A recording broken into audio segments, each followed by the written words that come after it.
Si l'on parle de la vie de Michael Jackson, il faut aussi parler de Catherine Jackson, sa mère.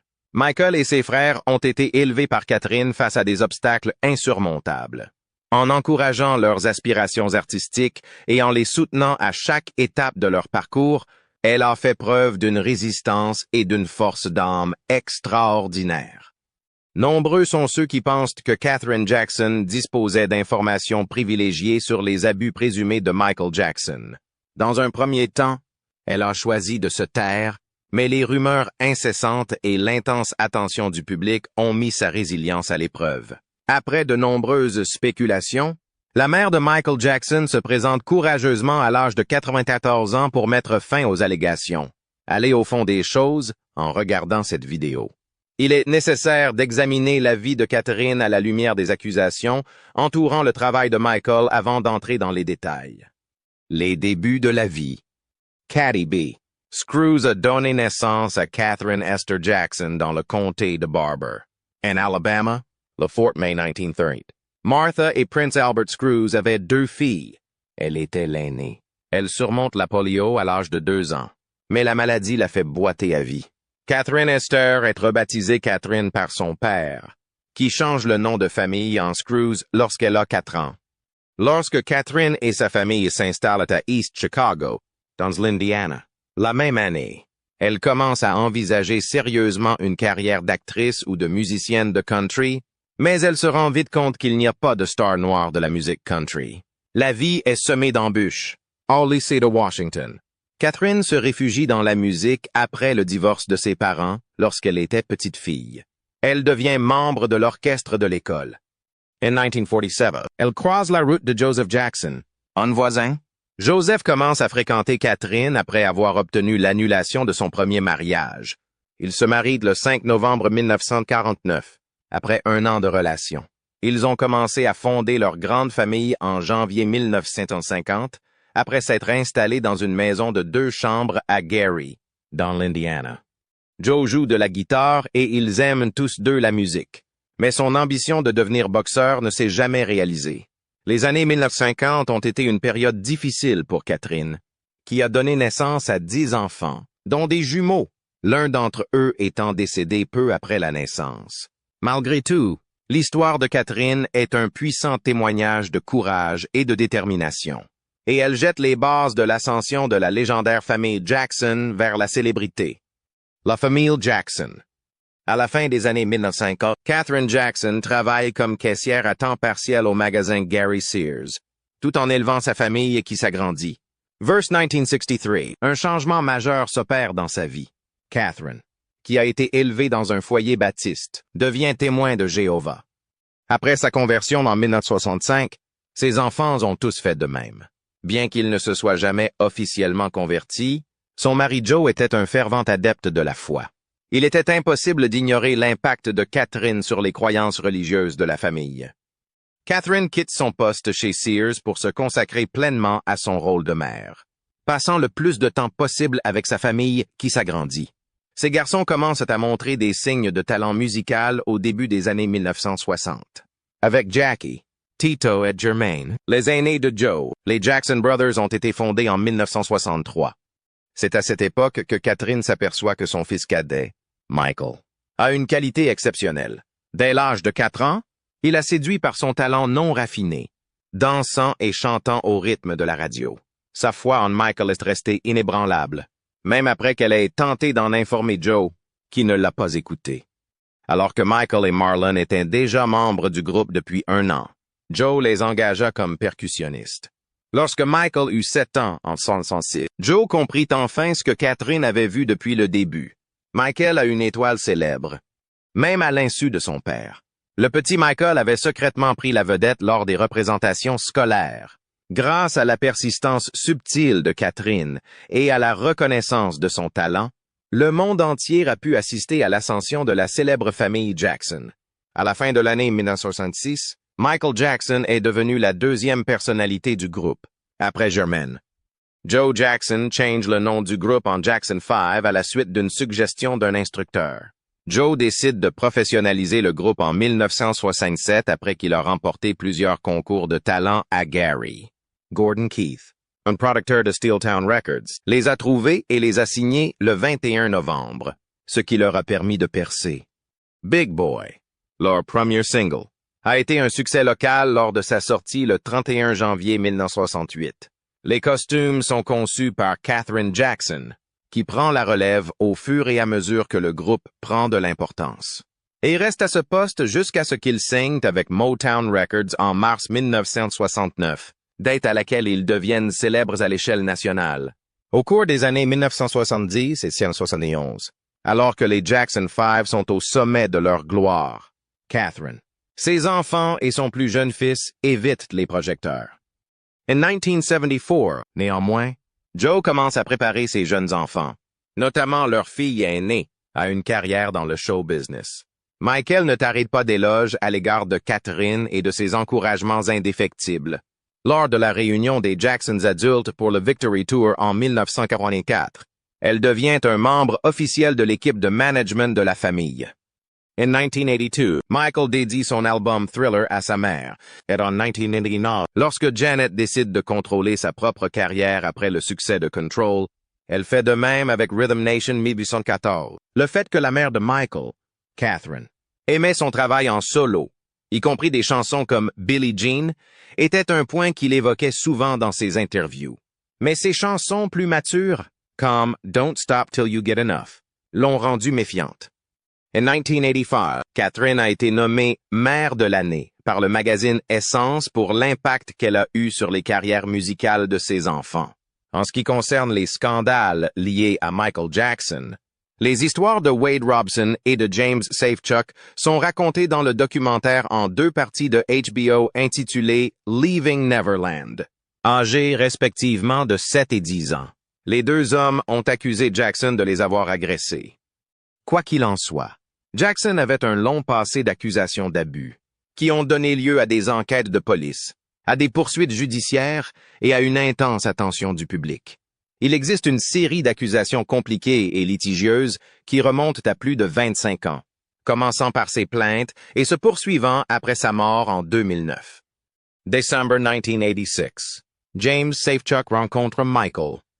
La publicité Pepsi de 1997 met en scène Michael Jackson avec un petit enfant californien nommé James Jimmy Safechuck, âgé de 10 ans à l'époque. Dans Leaving Neverland, Safechuck raconte comment, après la diffusion de la publicité, lui et sa famille sont devenus très proches de Jackson. Jackson semble avoir une bienveillance sans limite. La légendaire veste du clip Thriller fait partie des nombreux cadeaux que Safechuck se souvient avoir reçus. Au fur et à mesure que leur amitié grandit, Jackson commence à emmener la famille Safechuck en vacances et en voyage. Selon Safechuck, lors de l'une de ses vacances à Hawaï, Jackson lui a demandé de dormir dans son lit. Août 1993. La police de Los Angeles commence à enquêter sur Jackson. À la suite d'informations selon lesquelles Michael Jackson aurait pu faire du mal à 4 jeunes, dont un garçon de 13 ans, la police de Los Angeles, LAPD, a ouvert une enquête sur Michael Jackson en 1993, selon un rapport publié dans le Los Angeles Times. Malgré l'examen du ranch Neverland de Jackson et de son condominium à Los Angeles, la police n'a pu découvrir aucune preuve susceptible d'être utilisée contre lui. Au début de l'année suivante, Vanity Fair a publié une enquête approfondie sur ces allégations, en désignant le garçon sous le nom de Jamie. L'article a été publié en janvier. L'avocat de l'enfant a affirmé que Jackson était amoureux du petit garçon. Selon la famille, Jackson aurait eu un désaccord avec la mère de Jamie concernant son désir d'avoir des relations sexuelles avec son fils. Jackson aurait tenté de persuader la mère de Jamie de laisser son fils dormir dans le même lit que lui. Il a soutenu que s'il formait vraiment une famille, elle devait le considérer comme un frère et avoir foi en lui. La famille a déclaré que Jackson avait réussi dans sa tentative. Il a insisté sur le fait que le lien qui les unissait n'était pas lié à quelque chose qui pouvait être considéré comme mauvais, mais plutôt à quelque chose de singulier et d'important. La famille affirme qu'après cette période, Jamie a dormi dans le lit de Jackson pendant plusieurs mois, pratiquement toutes les nuits. Cela s'est produit presque tous les soirs. En septembre 1993, la famille d'un petit garçon nommé Jamie, âgé de 13 ans à l'époque, a porté une accusation officielle contre Michael Jackson. affirmant qu'il avait régulièrement abusé de leur fils. Presque immédiatement, l'équipe juridique de Michael Jackson a réagi en affirmant que ces accusations faisaient partie d'un complot visant à extorquer 20 millions de dollars à la célébrité. Cependant, en 2004, Court TV a révélé que Jackson avait conclu un accord pour une somme encore plus importante au cours du procès. Jackson a nié toute faute qu'il aurait pu commettre dans le cadre de ce règlement. En raison du refus de la principale victime présumée de témoigner, les procureurs ont déclaré en septembre 1994 qu'ils n'engageraient pas de poursuite pénale à l'encontre de Jackson. L'équipe juridique de Jackson a fait témoigner un certain nombre de jeunes garçons au cours de l'enquête et du procès civil.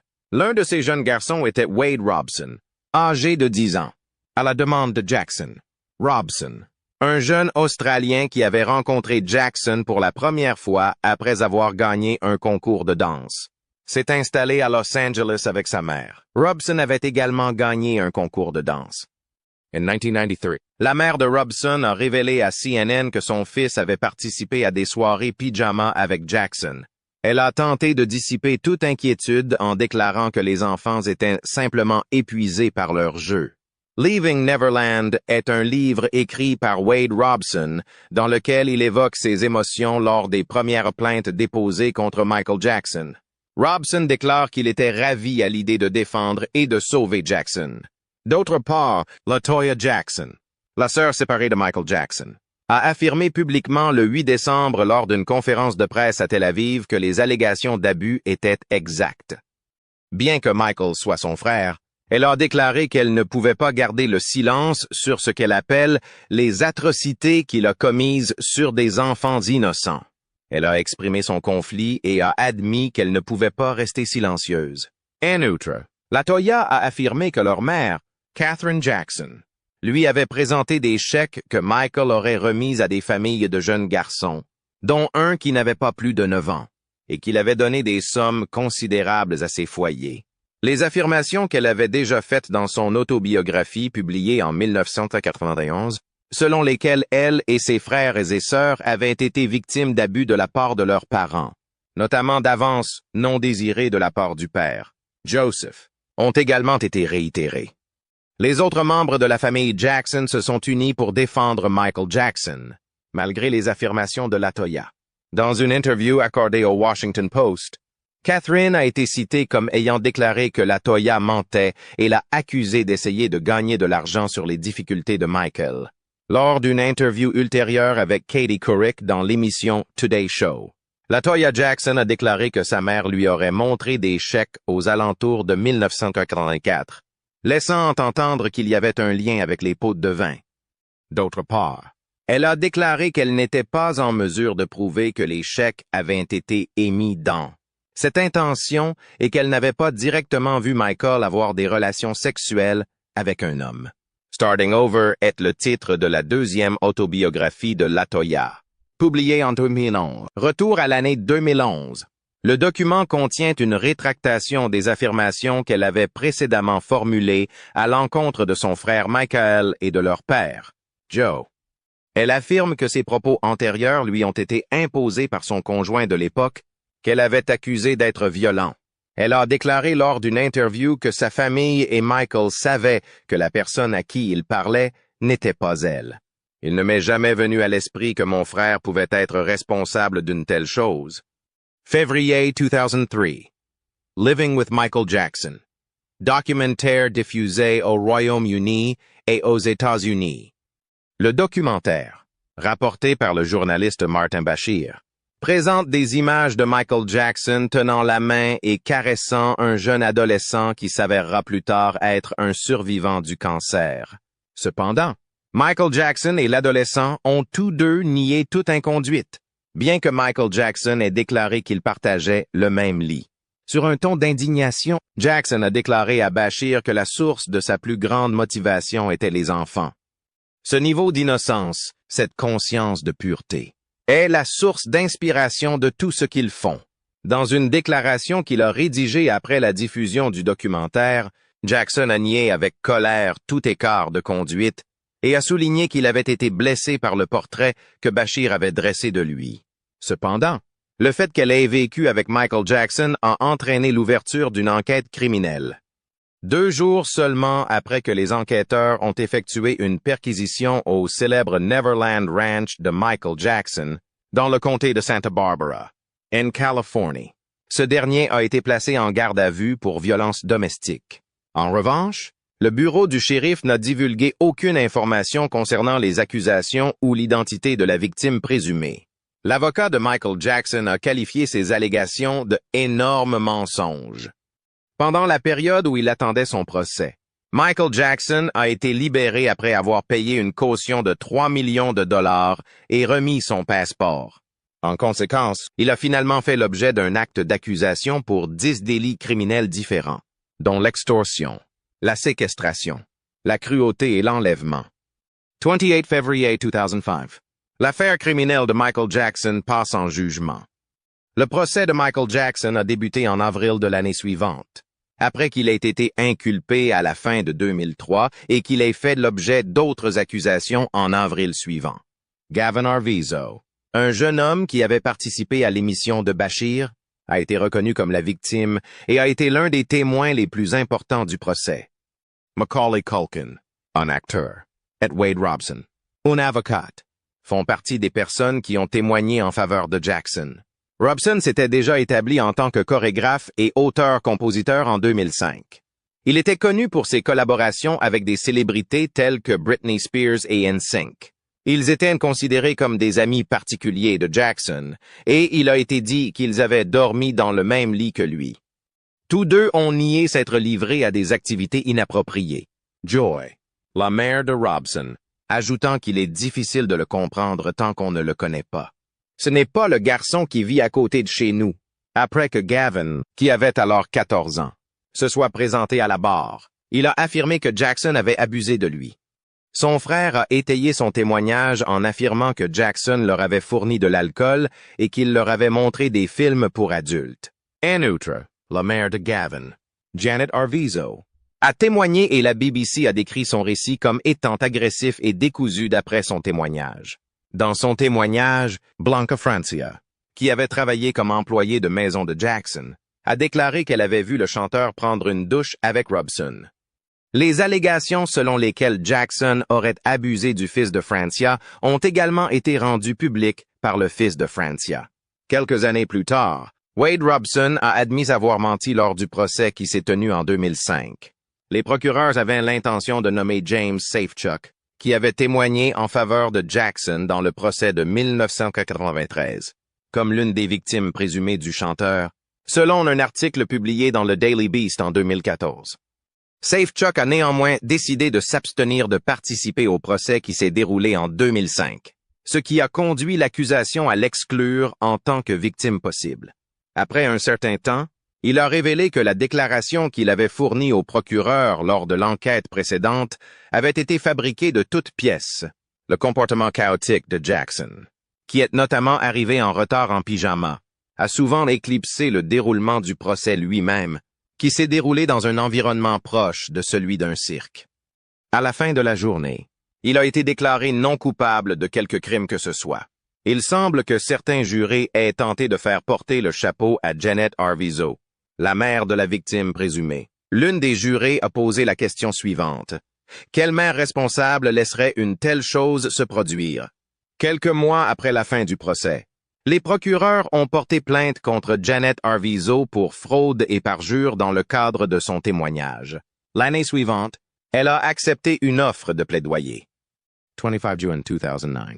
Michael Jackson meurt à l'âge de 50 ans. Le chanteur est retrouvé sans réaction dans sa résidence de Holmby Hills, en Californie, aux États-Unis. Dans un premier temps, sa famille publie un communiqué dans lequel elle laisse entendre qu'il est probablement décédé des suites d'un arrêt cardiaque. Néanmoins, une enquête approfondie a été ouverte le plus rapidement possible en raison des circonstances entourant sa mort. Le 11 novembre 2011. Le Dr. Conrad Murray a été reconnu coupable d'homicide involontaire dans le cadre de la mort de Jackson. En effet, c'est lui qui a administré la dose de propofol, un anesthésique, qui a été fatal à Jackson. Selon un rapport publié dans le New York Times tout au long du procès, Murray, qui était employé comme médecin personnel de Jackson, passait au moins 6 nuits par semaine à accompagner le chanteur. Le Star, qui souffrait d'insomnie, lui demandait fréquemment et parfois de manière frénétique de lui fournir des médicaments suffisamment puissants pour l'aider à s'endormir. 2013 à 2014, Wade Robson et James Safechuck portent plainte. Le Daily Beast a révélé en 2013 que Wade Robson, qui avait passé des années à défendre publiquement Michael Jackson, avait lancé des accusations fracassantes, affirmant que Michael Jackson l'avait agressé pendant 7 ans. Les allégations de Robson ont choqué dès lors qu'elles ont été rendues publiques. En mai 2015, le juge Mitchell L. Beckloff de la Cour supérieure du comté de Los Angeles a rejeté la plainte de Robson contre la succession de Jackson. La raison invoquée était que Robson avait attendu trop longtemps pour déposer sa plainte. L'affaire de Robson contre les deux sociétés de Jackson, MJJ Productions et MJJ Ventures, a été abandonnée par le même juge en décembre 2017. Le juge a statué que les sociétés ne pouvaient pas être tenues responsables des activités revendiquées par Jackson, et a donc rejeté la partie restante de la poursuite de Robson contre Jackson. Il est intéressant de noter que ces verdicts n'ont pas abordé la question de savoir si les allégations de Robson étaient crédibles ou non. Parallèlement, James Safechuck a déposé une plainte similaire contre MJJ Productions et MJJ Ventures en 2014. Dans cette affaire, il affirmait que Jackson avait abusé de lui à des centaines d'occasions entre les années 1988 et 1992. En juin 2017, le juge Beckloff, qui était également en charge de l'affaire Safechuck, l'a rejeté pour les mêmes raisons qu'il avait rejeté l'action en justice de Robson. 3 mars 2019, Leaving Neverland commence à être diffusé sur HBO. Après sa première à Sundance fin janvier, le documentaire, composé de 2 parties et d'une durée de 4 heures, commence à être diffusé, ce qui suscite de nombreuses critiques. Les ayants droit de Michael Jackson avaient déjà intenté une action en justice contre HBO, affirmant que les dommages potentiels pourraient être supérieurs à 100 millions de dollars. L'innocence de Michael Jackson a été affirmée sans équivoque dans la requête déposée par ses ayants droit. Dans la plainte, ils ont fait valoir que HBO avait violé un accord de non-dénigrement qui avait été conclu avec Jackson dans le cadre d'un spectacle spécial intitulé Live in Bucharest, The Dangerous Tour. Ce concert spécial avait connu un énorme succès, donnant à HBO son émission spéciale la plus populaire à l'époque. Les ayants droit de Michael Jackson ont mis en ligne le film du concert de 1992 sur YouTube au moment même où la première télévision de Leaving Neverland était diffusée. Cette démarche visait à lutter contre la couverture médiatique défavorable. HBO a été accusé de construire un récit fictif qui dénigre à la fois Michael Jackson et le Dangerous World Tour, dont HBO avait considérablement bénéficié auparavant. Cette accusation a été formulée dans le cadre de la poursuite de l'affaire contre HBO. En outre, la succession a mentionné Wade Robson et James Safechuck comme 2 personnes ayant admis être des parjures, affirmant qu'ils avaient pratiqué leurs affirmations pendant une période de temps considérable. Dan Reed, cinéaste, a discuté des complexités qui l'ont attiré vers les histoires des 2 hommes dans une interview diffusée sur All Things Considered. Il a attiré l'attention sur le fait que dans une relation abusive, il peut y avoir de l'amour et de l'affection, en plus de l'horrible réalité de l'abus. Soulignant ainsi la dynamique complexe qui est présente dans des circonstances comme celle-ci. Incidence sur les contrats de sponsoring et les contrats de Michael. Au cours de sa carrière, les allégations d'abus ont eu une influence significative sur les relations commerciales et les contrats d'endossement que Michael Jackson a conclus. En réponse à la controverse, un certain nombre de grandes entreprises ont mis fin à leur relation avec l'artiste pop, invoquant des inquiétudes quant à son image publique et à sa réputation pour justifier leur décision. L'accord de 10 ans que Jackson avait conclu avec Pepsi est l'une des choses les plus remarquables qui ont été perdues après le scandale. La multinationale des boissons entretenait une relation fructueuse avec le chanteur, comme en témoigne le fait qu'elle sponsorisait ses tournées de concerts et qu'elle le présentait dans des publicités qui ont reçu beaucoup d'attention. Cependant, peu après que Jackson a admis être dépendant aux analgésiques, Pepsi a mis fin à l'accord et a annulé le reste de sa tournée mondiale. Cela s'est produit peu de temps après l'aveu de Jackson. La société a déclaré que l'annulation était due à l'effet préjudiciable des accusations sur la réputation de Jackson aux yeux du public. Un certain nombre d'autres partenariats d'endossement et d'initiatives commerciales impliquant Michael Jackson ont été affectés par les allégations. En plus de Pepsi. La controverse a entraîné une forte baisse de la présence publique de Michael Jackson et de son statut commercial. Le spectacle de Jackson à Dubaï a été interdit à la suite d'une campagne de tracts menée par des inconnus et le qualifiant d'immoral. En outre, il a renoncé à un contrat de 5 millions de dollars pour la composition d'une chanson et d'une vidéo pour le film Addams Family Values.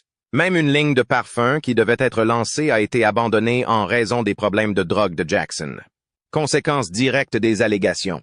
La marque de mode de luxe LV a pris des mesures pour se dissocier de la défunte légende de la pop Michael Jackson, dont le style iconique avait grandement affecté sa ligne de vêtements pour hommes de l'automne 2019. Ces mesures ont été prises moins de 2 semaines après la diffusion du documentaire de HBO Leaving Neverland. La collection avait été présentée lors d'une exposition le 17 janvier, une semaine exactement avant la première du documentaire au Festival du film de Sundance. L'exposition avait eu lieu juste avant la première.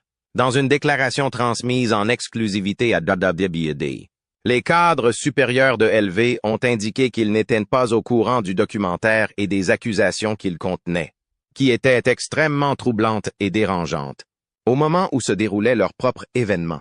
Vivian Abloh, directeur artistique des vêtements pour hommes chez Louis Vuitton, a reconnu les réactions émotionnelles suscitées par le documentaire et s'est opposé avec véhémence à toute forme de violence ou d'abus à l'égard des enfants. En outre, la société a affirmé qu'elle ne produirait rien qui incorpore directement les aspects de Michael Jackson et que cette collection finalée reflèterait uniquement les principes authentiques de la marque ainsi que ceux de notre directeur artistique. Cela a été confirmé par la mère de Michael Jackson, âgé de 94 ans. Les accusations portées contre Michael Jackson, le fils de Catherine Jackson, lui ont causé une grande souffrance émotionnelle. Lors de sa comparution devant le tribunal en 2013, elle a déclaré que l'impact de la perte de Michael était comparable à la perte de tout le reste. Lorsqu'elle a raconté le moment où elle a appris son décès en 2009, son chagrin était évident et elle a souligné le lien profond qu'ils avaient l'un avec l'autre. Le témoignage de Catherine a mis en lumière l'étendue de son chagrin, car elle a indiqué qu'elle n'était pas en mesure de décrire efficacement ses sentiments de perte en utilisant des mots adéquats. L'extrême attention du public et des médias qui a entouré les accusations et qui a dépeint sa famille sous un jour terrible a rendu cette angoisse mentale encore plus difficile à supporter.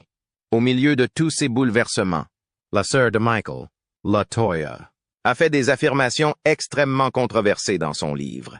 Elle a suggéré que Catherine avait utilisé une insulte homophobe à l'encontre de Michael, ce qui impliquait qu'elle pensait qu'il était responsable du crime. Selon les allégations de LaToya, leur mère était au courant des abus et lui avait présenté des chèques annulés, à l'ordre des familles et des enfants qui avaient accusé Michael d'avoir abusé d'eux. Catherine Jackson, quant à elle, a vigoureusement contesté ces accusations. C'est lors d'une interview au Chicago Tribune qu'elle a affirmé que tout ce qui était écrit dans le livre de LaToya était inventé. Elle a également accusé Jack Gordon, le mari de sa fille, d'avoir fait subir un lavage de cerveau à sa sœur. En 1993, Catherine Jackson a qualifié le livre de LaToya d'événement le plus malheureux de sa vie, après le décès de sa mère. Elle a affirmé catégoriquement qu'elle n'avait jamais présenté à LaToya de chèques annulés associés à des victimes d'abus. Catherine s'est toutefois inquiétée des règlements financiers de Michael avec les victimes et l'a mise en garde contre le fait que de tels paiements pourraient suggérer une culpabilité. Et ça, malgré le fait qu'elle défendait Michael, elle a fait part de ses inquiétudes tout au long de la période où les allégations ont été révélées et tout au long des audiences du tribunal qui ont suivi, et ce à plusieurs reprises lors d'interviews. D'autre part, LaToya a affirmé que leur mère avait déconseillé à Michael d'avoir des enfants dans son entourage immédiat parce qu'elle s'inquiétait de sa capacité à nouer des relations avec de jeunes hommes. Au cours de son récit, elle a mentionné que Catherine avait exprimé sa fureur en découvrant les chèques, indiquant qu'elle était préoccupée par les ramifications des relations de Michael avec les jeunes. D'après ce récit, Catherine semble avoir été consciente des problèmes qui pourraient découler du comportement de Michael pendant un temps considérable avant que les allégations ne soient rendues publiques. Néanmoins, Catherine a toujours réfuté ces allégations, défendant son fils contre les allégations de comportement inapproprié par le biais de sa défense. Catherine a contesté toutes les allégations formulées à l'encontre de Michael, ce qui a entraîné une dynamique compliquée et controversée au sujet des accusations. En général, les sources laissent entendre que Catherine s'est inquiétée des liens de Michael avec des mineurs. Néanmoins, Catherine elle-même a nié toute plainte concernant Michael. Chaque jour, j'ai supplié pour que mon fils soit libre.